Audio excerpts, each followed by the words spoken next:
Hello বন্ধুরা, আমরা কেমন আছেন? আশা সবাই ভালো আছেন এবং সুস্থ আছেন। তো বন্ধুরা, আপনার জন্য 18 সরকারি নিবৃত্তি নিয়ে এসেছি। আবারও কিন্তু কর কমিশন কার্যালয় থেকে কিন্তু নিবৃত্তি প্রকাশিত হয়েছে, যাকে আমরা ট্যাক্স বা ব্যাট নামও কিন্তু চিনি, ঠিক আছে?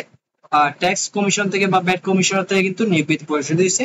দেখতে পাচ্ছেন কর কমিশন কার্যালয় থেকে নিয়োগ বিজ্ঞপ্তি প্রকাশিত হয়েছে এবং এটা হচ্ছে 13/5/2024 সালে, ঠিক আছে? তো এটা লেটেস্ট নিয়োগ বিজ্ঞপ্তি 13/5/2024 সালে প্রকাশিত হয়েছে। তো এখানে কি কি পদ আছে, সেসব পদের জন্য কি কি যোগ্যতা লাগবে, তারপর পদের সংখ্যা কতজন, এখানে কিন্তু 82 জন মানুষ নিচ্ছে, ঠিক আছে, বিভিন্ন পোস্টে। তো কারা আবেদন করতে পারবেন, কোন কোন জেলা মানুষ আবেদন করতে পারবেন, সব কিন্তু বিস্তারিত আলোচনা করে ভিডিওতে। এছাড়া আবেদন শেষ তারিখ, শুরু তারিখ, আবেদন লিঙ্ক কোনটা, সব কিন্তু বিস্তারিত আলোচনা এই ভিডিওতে। সেজন্য আমার সাথে এই ভিডিওতে শুরু থেকে শেষ পর্যন্ত থাকবেন। তো বন্ধুরা, আমাদের কাছে আরেকটা ইম্পর্টেন্ট জিনিস বলে রাখি, সেটা হচ্ছে এখানে কিন্তু সকল জেলা থেকে আবেদন করতে হবে, নারী পুরুষ উভয় আবেদন করতে হবে। এসএসসি এইচএসসি পাস হলে কিন্তু আবেদন করতে পারছেন, ঠিক আছে? তো কর কমিশন কার্যালয় থেকে কিন্তু অনেক লেটেস্ট নিবৃত্তি প্রতিদিনই কিন্তু কয়েকদিন পর পর কিন্তু বের হচ্ছে, ঠিক আছে? তো এটা আরেকটা নিয়োগ বিজ্ঞপ্তি। আহ, তো বন্ধুরা, আপনাদের কাছে ছোট একটা রিকোয়েস্ট, সেটা হচ্ছে আমার চ্যানেলটা যারা সাবস্ক্রাইব করেন আমার চ্যানেলটা সাবস্ক্রাইব করে দিবেন। আর নোটিফিকেশন, আমার সব ভিডিও সবার আগে পাওয়ার জন্য নোটিফিকেশন বেল আইকনটা ক্লিক করে রাখবেন। এটা কিন্তু চ্যানেলটা উপকৃত হবে, ঠিক আছে? তো চলুন ভিডিওটা শুরু করি। কর কমিশন কার্যালয় থেকে লেটেস্ট নিবৃত্তি শুরু করা যাক। দেখেন, প্রথম যে পদ দিচ্ছি সেটা হচ্ছে কম্পিউটার অপারেটর। এটা কিন্তু একজন মান নিচ্ছে। এখানে কোন শিক্ষিত বিশ্ববিদ্যালয় হতে বিজ্ঞান বিভাগে স্নাতক বা সমান ডিগ্রি হলে আবেদন করতে পারবেন।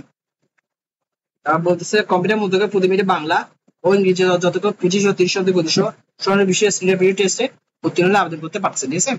2 নম্বর হচ্ছে প্রধান সরকারি 17 জন মান নিচ্ছে।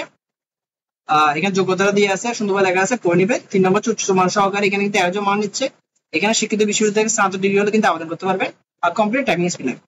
4 নম্বর হচ্ছে 60 মধ্যকারী কম্পিউটার অপারেটর, এখানে কিন্তু 19 জন মান নিচ্ছে। এখানে আমরা শিক্ষিত বিশ্ববিদ্যালয় থেকে অন্য দ্বিতীয় শ্রেণী বা সমানের সিজিপি স্নাতক বা সমান ডিগ্রি লাগলে আবেদন করতে পারবেন। কম্পিউটার ব্যবহার দক্ষতা লাগবে। 5 নম্বর হচ্ছে অভিষেকের কম্পিউটার মধ্যে করি, এখানে কিন্তু 15 জন মান নিচ্ছে। এখানে এইচএসসি পাস হলে আবেদন করতে পারছেন। সো এরপরে 6 নম্বরটা হচ্ছে লাস্ট অভিষেক, এখানে কিন্তু 19 জন মান নিচ্ছে। এখানে এসএসসি পাস হলে কিন্তু আবেদন করতে হবে, ঠিক আছে? আর এখানে কারা কোন জেলা মানুষ আবেদন করতে পারবে দেখেন লিখে দিচ্ছে, যেসব জেলা মানুষ নাগরিক আবেদন করতে পারবে। এখানে লিখছে ঢাকা বিভাগের সকল জেলা কিন্তু মানুষরা কিন্তু আবেদন করতে পারবে, ঠিক আছে? তো এরপর হচ্ছে আবেদন লিঙ্কটা দেখেন, দেখা দিচ্ছে আমাদেরকে। এটা হচ্ছে আবেদন লিঙ্ক, http://text25.com.teletalk.com.pd, ঠিক আছে? এই ওয়েবসাইটের মাধ্যমে আবেদন হবে টেলিটকে অনলাইনে। আবেদন শুরুর তারিখ সময় হচ্ছে 16 মে 2024 সকাল 10টা বাজে। আবেদন শেষ তারিখ সময় হচ্ছে 30 মে 2024 বিকাল 5টা বাজে, ঠিক আছে?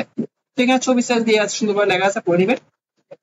তো আবেদন ফিটাও এখানে দিয়ে আছে, 1 2 3 4 5 নম্বর পোস্ট জন্য আবেদন ফি নিবে 223 টাকা। আর 6 নম্বর পোস্টের জন্য আবেদন ফি নিবে 112 টাকা, যা 72 ঘন্টার মধ্যে জমা দিতে হবে আবেদন ফর্ম ফিল আপ করার পর, ঠিক আছে? তাহলে আপনার আবেদন ফর্ম কিন্তু অ্যাকসেপ্ট করবেন না, যদি সঠিক হয়। তো এখানে প্রথম এসএমএস আর দ্বিতীয় এসএমএস এর মাধ্যমে শুধু লেখা আছে কিভাবে আপনি টেলিটকের মাধ্যমে আপনার আবেদন ফিটা জমা দেবেন টেলিটকে, ঠিক আছে? তো টেলিটককে অবশ্যই 72 ঘন্টার মধ্যে আবেদন ফিটা জমা দিতে হবে, ঠিক আছে? তো বন্ধুরা, এটাই ছিল কর কমিশন কার্য থেকে যে নিবৃত্তি পরিষদ হয়েছে, এটার বিস্তারিত আলোচনা করছি। আশা করি কোনো কিছু জানার নেই, যদি জানা থাকে অবশ্যই কমেন্টে আমাকে বলবেন, আমাদের প্রশ্ন অবশ্যই উত্তর দিতে চেষ্টা করবো আমি। তো বন্ধুরা, আজকে ভিডিও এতটুকুই। পর ভিডিওতে আপনার সাথে আবার দেখা হবে। সবাই ভালো থাকবেন, ধন্যবাদ।